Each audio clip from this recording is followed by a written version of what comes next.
ओम श्री साईराम।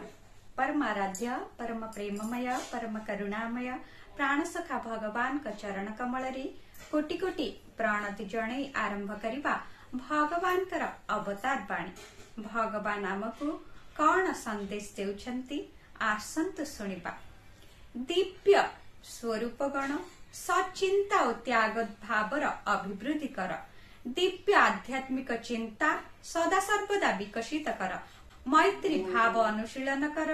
भगवान को माता और पिता बोली संबोधन करिबा एवं काहारि प्रति भातृभाव न रखिबा ईश्वरंक पाई एक प्रतारणा अटे। ईश्वरंक संतान भावरे तुमे एकतार अनुशीलन करिबा उचित। शुभ सकाळ। आपणकर दिनटी मंगलमय हेउ।